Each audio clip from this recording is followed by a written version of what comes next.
Hi, and welcome to another episode of the 10 Degree Shift, a podcast that's all about helping people in their workplaces, leaders, and those who are experiencing symptoms of burnout or stress, dealing with a toxic workplace. Maybe you've been experiencing adrenal fatigue, brain fog, weight gain, an inability to just focus and get what you need to do done. Now, often in the post-pandemic world, getting to a point where you can build your career, where it becomes an advantage and becoming a great leader is a part of actually just having a great life. And quite often I find that people experience some setbacks in their life, which come down from physical symptoms, maybe mental health issues, challenges, but also spiritually as well. And that can affect our mood and our health and our well-being and our ability to just cope with day-to-day life. And so as I'm training and developing leaders, I often find we have to go back to the basics. We have to start to heal first before we can then go on and lead and develop others. And so as part of this series, season 4 of the podcast, I'm going to be interviewing people from all around the world who have experienced maybe some form of long COVID or burnout, chronic fatigue.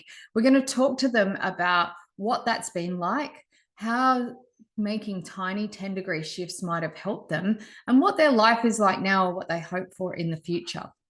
And so today, for episode 1 of season 4, I've invited Michael here to join us.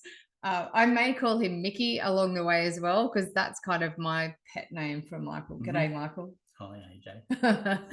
And so Michael is also in the business with me. He's my business partner, but he's also my life partner. And we happen to wear matching clothes. We've so discovered as well. And really, when I met Michael, he had experienced quite a few of the challenges we talked about before.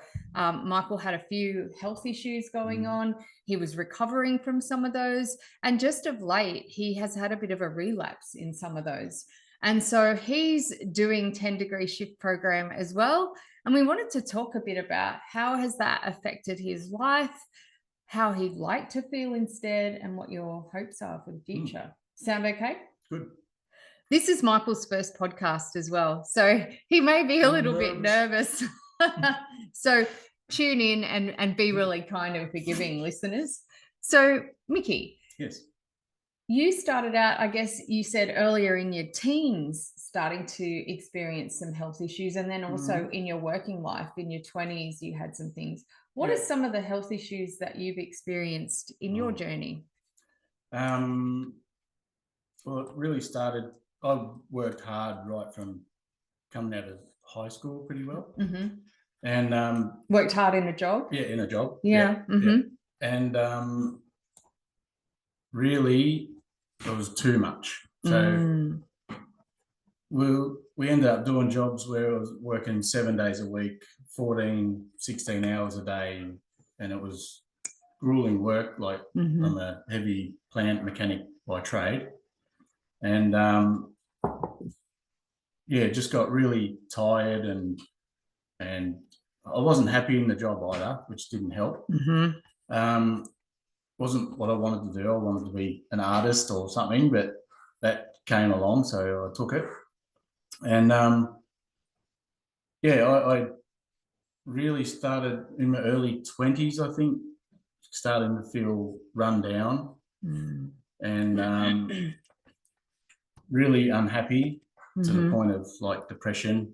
Yeah. And there was some anxiety in that there, which anxiety has been something that I've had for as long as I can remember. You know, like I was always seen as a shy child. And I think looking back at that, that was anxiety. Right. So I remember feeling things back then. But and so it sounds like in the start of your career, it immediately went from zero or school to 7 days a week, pretty well. Long, hard hours. I guess lots of pressure and expectations, would you say, as well? Yeah. And often you'll see people that have experienced chronic fatigue syndrome or something like that, which it sounds like a lot of your symptoms often express. They will say, I'm not lazy. And I have never yet met, as a yoga therapist as well, I've never met anyone that's had adrenal fatigue or chronic fatigue syndrome who was lazy. It tends to be people who have really pushed hard. Yeah. Did you find this affected your work? And how did that turn out? I was sick a lot. I get sick a lot. And a lot of times I just didn't feel like showing up. Right. I would, because that was my ethic, but I didn't want to be there. Right. And I found it hard to say I needed time to myself. I needed time off. In the industry, you're always pushed to be there. And so I didn't really look after myself in that way. I just pushed and pushed through. So yeah, it was tough. So a lot of expectation on you from your bosses, but also on yourself. Yeah. Yeah. So work ethic, I will show up. Yeah. Didn't want to let people down. And so it was very hard. Yeah. And it sounds like you weren't necessarily listening to your body and responding to that. No. Not at all. Not at all. That wasn't thought of. It was just, what's wrong? You say you're not feeling well or tired or whatever, and it'd be, well, what's wrong with you? You'll be right. Yeah. Just, you're only young. Just push at it. Yeah, you're young. You've got another 50 years of work left. Right. You felt like you were letting other people down, and it was like, old mate's been working for the last 50 odd years and he's all right. So why? What's wrong with me? So right. And I remember you telling me about a time where you did have to go off work and you had a bit of a moment and you just went, I need some time out. Oh, I had been going to doctors and saying I didn't feel right. And they were saying, well, you need to exercise more and get the dopamine and all that sort of stuff. And I'm like, dude, I'm working stupid hours. And the last thing I feel like doing when I get home is going and doing some more, what I thought physical work. But I did finally get diagnosed with anxiety and depression, and I was put on meds. And I was seeing a psychiatrist and all that sort of stuff. But and I plodded along on my way. And then there was a point where, I was just doing a simple job a few years later, and I sort of snapped. It was a simple job. I just couldn't get it to do what I wanted it to do. And I snapped and had a big dummy spit. And I just packed up my tools and went into my boss and said, I've got to go. Right. And I pretty much packed up all my tools and went home. And how long were you off work then? I was off for 4 weeks. And then I went to go back after the 4 weeks. And then I was on my way to work and I just had a panic attack thing again. And I rang my boss and I said, look, I can't make it. So I pretty much went home again, and it was another 4 weeks where I was at home. And I was a subcontractor, so I worked for myself. So that whole time there was no money coming no income. in for me. Yeah. And the bills are piling up, and which would only add, I'm sure, to the stress and how were, given you were a subby, but how were the managers or employers or person that you had hired you? What were they like? That manager was really good. Great. When I went in and said I've got to go home, it must have been something that he saw, because he says, "Are you all right?" That was even before I even said anything. Right. And I said, "No, I've got to go." And he says, all right. So I went. And when I finally did come back to work, they didn't have to keep me. I could have found someone else. Yeah. Straight away, I went in to see him, and he says, "Oh, look, is there any jobs you don't want me to send you to that are going to trigger something or anything like that?" And I said, no, just send me to whatever. I've got to deal with it myself. Right. And that's what we did. So I improved. Yeah. So that's pretty reasonable. That sounds like a pretty in tune and he was good. Accepting and inclusive boss to actually ask those questions, to think about it almost like a return to work. Yeah. And thinking about how he supported you, especially given you were a subcontractor. That's pretty rare, I would say, in your industry. Yeah, very rare. Yeah. Very rare. Yeah. And during your time when you were going through some of this, did you notice that anyone else was experiencing feeling burnout or overwhelmed or tired? You know, were other people experiencing health issues, or did you think it was isolated to you? No, I didn't see anyone having any other dramas. No. So I think maybe too, I was focused on me. Right. I wasn't feeling good. I'm like, you were in your bubble. Yeah. And so what were the doctors doing during that time? And this is not about saying people in medical practices aren't doing the right thing, but some of the issues that you're talking about are really complex, aren't they? Because you go, are they physical? Are they mental? Is it both? You also said you weren't enjoying your work, which often is actually part of the spiritual, like loving what you do, having a hobby and all of that. What were they doing to help you, and was it helping? What did that look like? Well, basically it was the meds were thrown at me pretty well. How did they make you feel, the medication? They were horrible. Okay. Yeah, tell me more about that. Well, it was on the meds wasn't horrible itself, as if I forgot them, or which I did at one stage, and I felt really, really sick within 2 days. Right. Really sick. And I didn't know what was going on. I thought I was sick. And then I realised what I'd done. And so it was coming off them, kind of. I was withdrawing, but that was only after 2 days, and I was really unwell. I did go to a psychiatrist, and he straight up said the meds that I was put on by the doctor, he would never have prescribed for me. Right. So that's opened my eyes too. The doctors get freebie meds. You know, a rep will come around and say, "Oh, here's an anxiety med. Try these. Try these on your next person you think's got anxiety or whatever." Only there's no background checking. Like a psychiatrist will analyze you and say, "Okay, well, these are the chemicals that I think are out of balance in your brain or whatever," and then they'll prescribe the correct drugs to counteract those problems. Gotcha. So that was taken out of his hands. So he dealt with what I had because he knew going off those meds was going to be as big a challenge as going forwards. Yeah. But he was pretty good. We analysed stuff and we try all different methods of managing. And I got to a point where I did feel a lot better. Yeah. And we weaned off the meds. Great.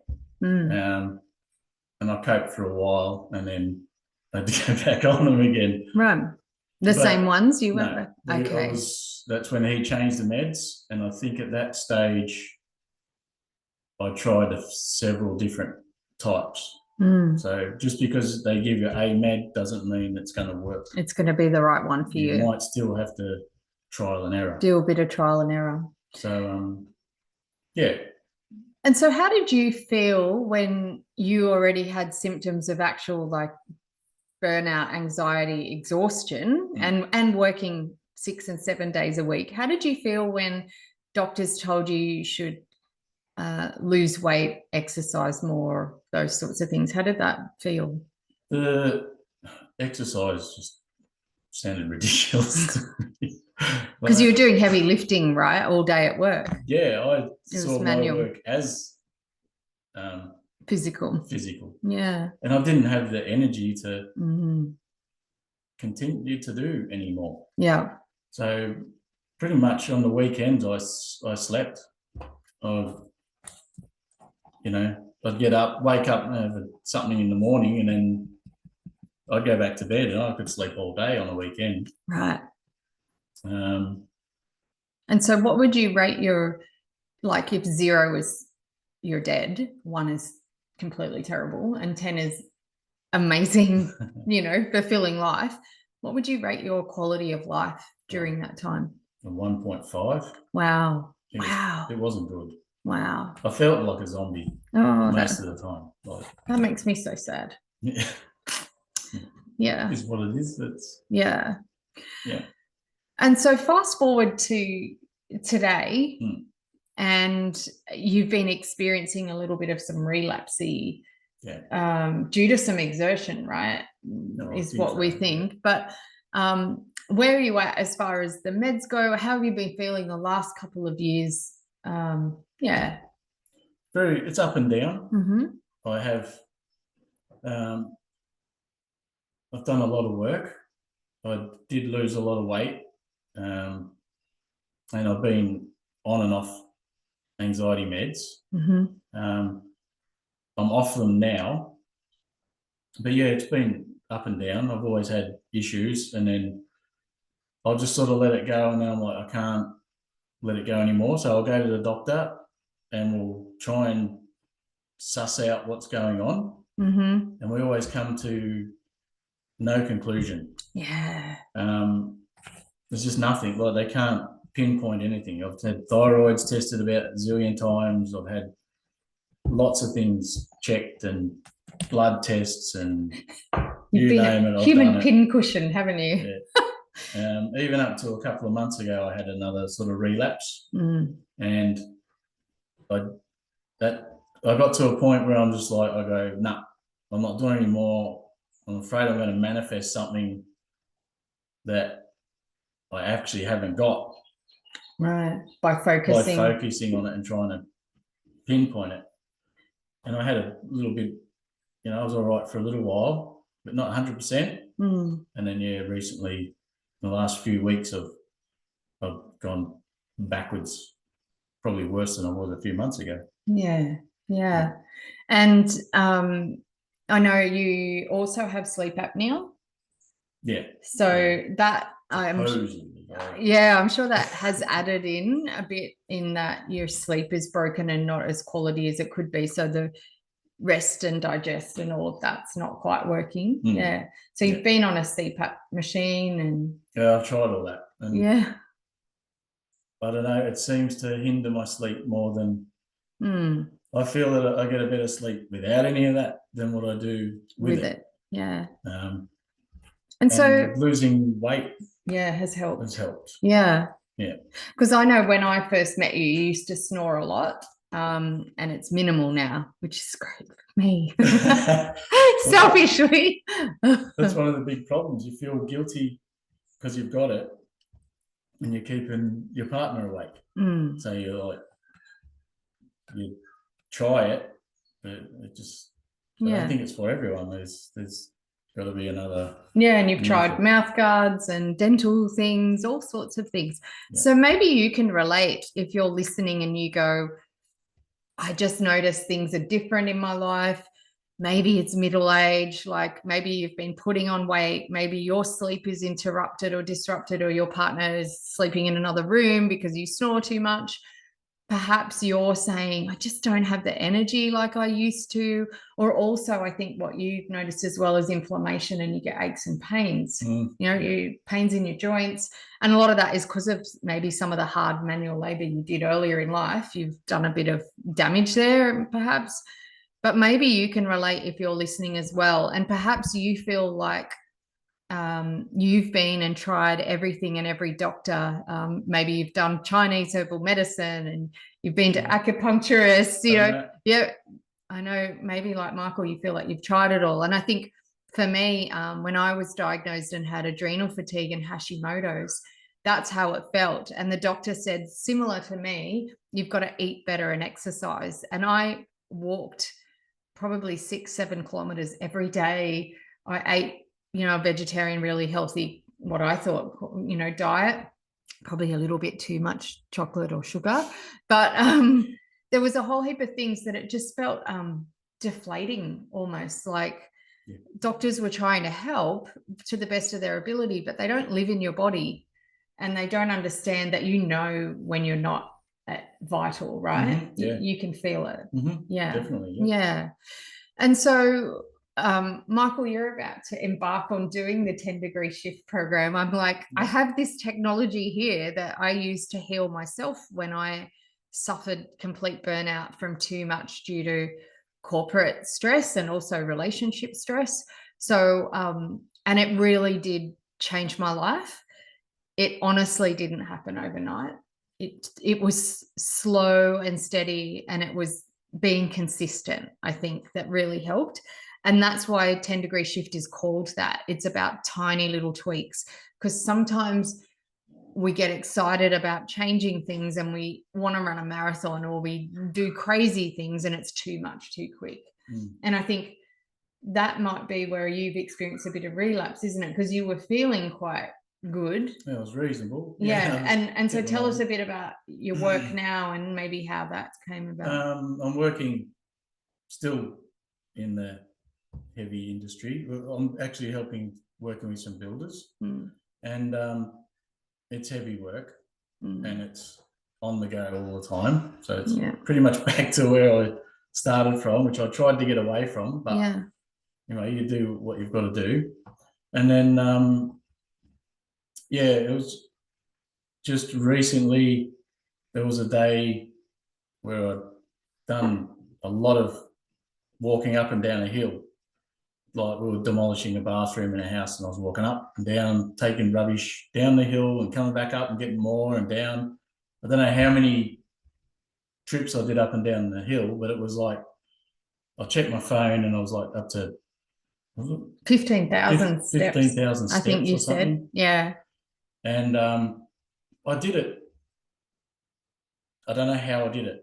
I just did it. I kept going up and down. And even my work colleague said to my boss at the moment, he said, Mick's been going up and down that hill all day, and I don't know how he's done it. And it was hot, right? Yeah, I did one trip up the hill, he said, and he felt he wasn't doing it again.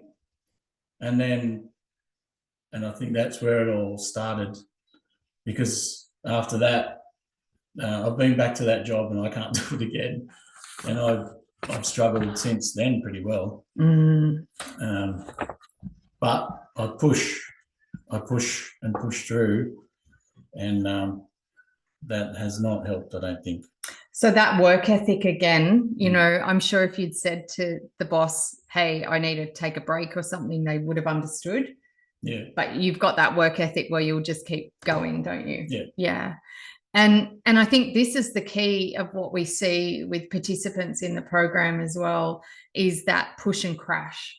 That I push too hard, I ignore my signals from my body, or I don't even know they're there. Like you said, I felt okay, but maybe the brain could have said, hey, this is probably getting to be too much. And so we push too hard, but then we crash. Yeah. And so that's what you've been experiencing a bit, isn't it? Yeah. And really all last week, you've had to rest. I was a bit of a zombie last week. Yeah, it's not been good. Yeah. And so this is what I was saying, in that a lot of what we work on in this program, whilst it's not a medical program, it's about coming back to life. It's about the joy of life and finding that. What we find is a lot of these challenges, aches and pains and stresses and things affect busy people, not lazy people. And people who want to enjoy life and do things, but then feel guilty because they have to say to their kids or their family, not today, or I can't do that.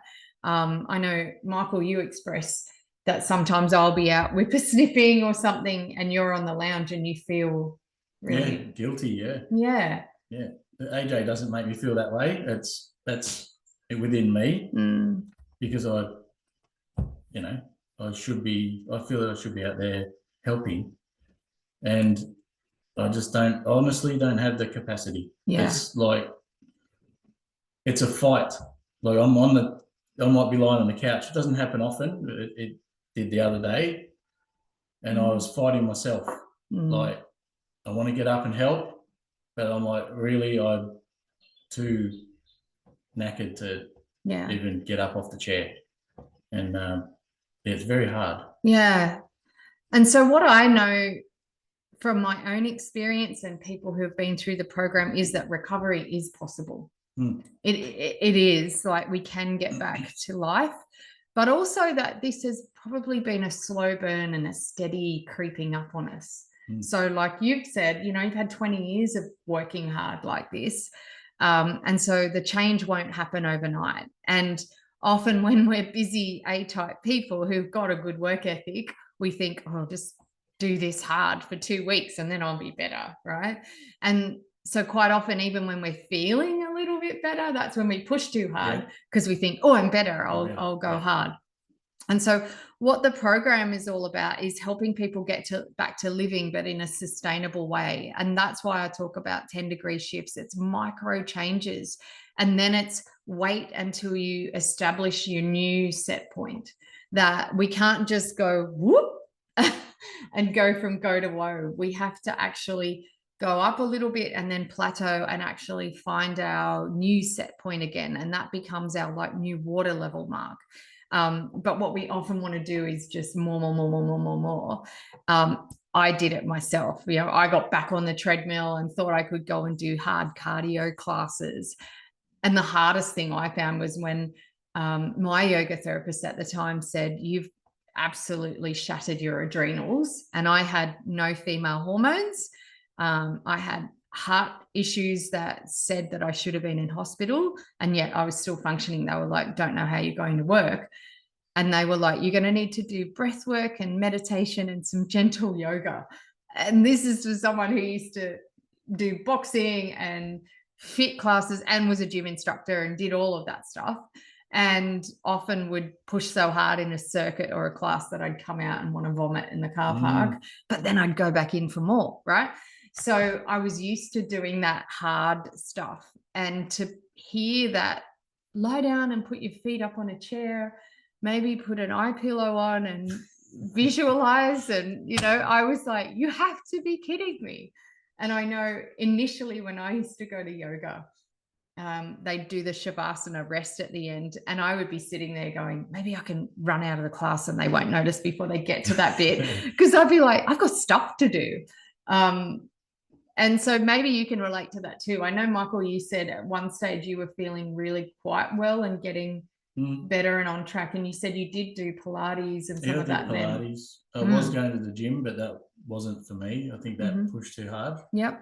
I enjoyed Pilates because I destroyed my back a little bit when I was younger riding BMX bikes. So that's always been an issue. But I did the Pilates, and my gym instructor did a heap of back work with me, which was Pilates related, to strengthen my core. And I really enjoyed that. But yeah, the hard gym, like, what do they call it? Like weights, cardio, all that sort of stuff. Yeah. Really didn't. Heart rate stuff. Yeah, it didn't agree with me at all. Yeah, it'd make me very ill. Yeah. And so maybe you can relate. And I think what often happens is we do that push and crash. And what is really happening here is we've actually fried our nervous system. That it's not just a physical thing. That's why it is mental and spiritual as well. We've actually pushed our dear little nervous system so hard that it is constantly in flight, fright, or freeze. We're constantly dumping adrenaline into our body. We're all adrenaline addicts, right? We're even on our phones scrolling. We're scrolling through things. We're rushing between things. Even living in the city where there's lots of traffic and noise and people is constantly bamboozling our little nervous system. And what I know for sure is I had to just calm my farm. I had to let my nervous system come back to rest. It's why I moved out to the country as well, to allow everything to settle a bit more. And so we're going to experiment with Michael, and you're going to get to follow us on that journey every few weeks, aren't we? Yep. Yeah. He's being really brave, and he's going to go through the 10-degree shift program. And I'm going to support him through that. And it really is about making micro movements and changes. And it could be just sleep, water, small things at a time. It will be breathing and gentle exercise. And we've just begun doing 20 minutes of yoga every night, which is just a yin yoga, stretching and relaxing in poses, again, to settle the nervous system. Because what I know for sure is if people are trying to lose weight, get better, feel better, we cannot do that while we're stressed. And in every workplace that I work in where there's a toxic culture or people are having disagreements and they're like, we've got to do something, our people are disengaged. And the statistics show something like 60 to 70% of employees are disengaged now worldwide. Gallup says in America, it's something like 67% of employees are disengaged. It's because people need healing. Like, they're actually fried. And post-pandemic, it's even do more with less. So we really need to come back to a sense of balance, and people go, balance isn't possible, but we can find small ways to start allowing our nervous system to get calm. It means not constantly stimulating everything. It means learning to back off on the work ethic sometimes and know when is it time to say, I need time out. And so Michael will be exploring that with his work as well, how he learns to speak up and advocate for himself in saying, this is my capacity and that's what I can do. And that's really, really tough. And maybe you're in that position at work now. I coach lots of people who are finding it difficult to cope with change at work. And it's because their own nervous system and their own way of being isn't in a good level center with good foundations. And when we have good foundations, then we can handle change. But when we're already in turmoil internally, anything else that comes at us from external is just enough to tip us over. Sometimes when you have these feelings, like you feel tired and all that sort of stuff, you sort of feel guilty about it. Like, or, you know, people will tell you just snap out of it or things like that. You feel guilty and you feel like a fraud and like the hypochondriac. Yeah. And you're made to feel that way, kind of, and you know you're not. And it's very hard to break that, and it plays in your mind and it breaks you down as well. Then you just think everything negative, and the positive's hard to find. And the other thing is you just think more and more of the things you've got to do, and you want to snap out of it fast. You don't want to feel this way, and you just want to, I want that gone. I want to be normal again, or, you know, or if you have never been normal or whatever, you want to find what normal is and feel better. Yeah. And it's very hard because your mind's always working against you, really. You just got to try and calm it down. And that's what the yoga is really helping with, is trying to calm my mind down and, you know, bring me back and get rid of those thoughts and that racing mind and all that sort of stuff. Yeah.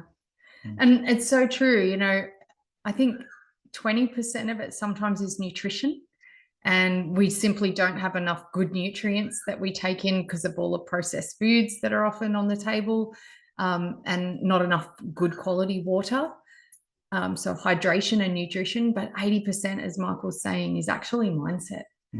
And you're right, you can't just snap out of it. And when you feel unwell, it's hard to snap into a mind of I'm great, because all the signals from your dear body are telling you, no, you're not, right? And so we really focus on consistency over intensity. It's about maintenance and getting to a little plateau and then maintaining that, and not seeing that as a loss. Like, maintaining where you're at is a win. I say for some people, just getting out of bed in the morning is a win. Putting your pants on for the day is a win. And we have to celebrate those. And then when it gets to be, I've got someone who's been through 10-degree shift and she's walked the Kokoda. You know, things like that are just incredible. But it's like one baby step at a time. Celebrate that you could go to work for a full day. Or celebrate that you actually took time out and went for a walk at lunch when you needed to, because you knew that was what your body needed. It really doesn't happen overnight, but it does happen over time. And we want to take it slow, because it's worth it to have a long life. And this is based on research that shows the people who live the longest, the healthiest and the happiest. Because I don't want to get to be 100 or 120 but be broken down in a wheelchair and unable to do anything. I want to have juice in my tank right up as long as I can. And so this is about a long-term well-being plan. It's not about get fit or lose 5 kilos for a wedding you're going to. This is about quality of life and, spending time with someone that you love and being able to. Yeah. And I think Mickey's right. I know he often lays awake with his whole to-do list. And I'm always like, just pick one thing for the day or the week that you can focus on. But he will have 100 things on his list. So like we say, you can also have a supportive partner, but that's not always going to fix it either. This is very much, you have to do it for yourself. You really do. And it's great when you have community and some accountability and some support in doing that, but you still have to do it yourself. It's your mindset, it's your nervous system. And so thank you so much for your vulnerability and sharing. You know that I love you.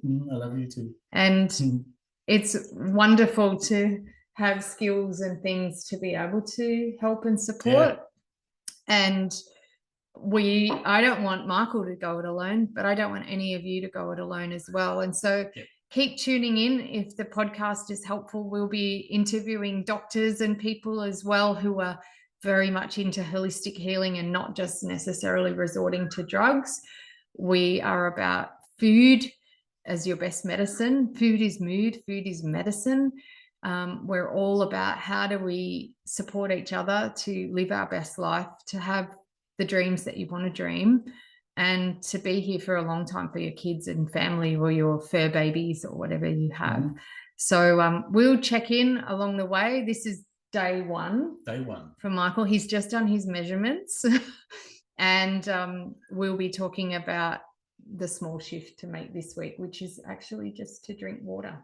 Hurrah! Yeah. So no changes to anything else. Yeah, for this week.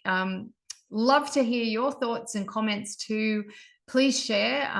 Please like and share the podcast with anyone you know who might be suffering from some of these challenges. We love being part of a community like this where people actually love seeing each other thrive. All of the coaches that we have in the program are all people who have similar stories and who have been through the program and seen the little shifts and changes it's made for their quality of life too. And they love cheering others on as well. So reach out if you want to know more about how you can join and be part of our community. Tune into the podcast where we will keep it real and raw, and we will tell you exactly how things are. And please send your love and blessings to Mickey on his path too. Thank you. Yeah. Big love. Take care, everyone. Bye for now.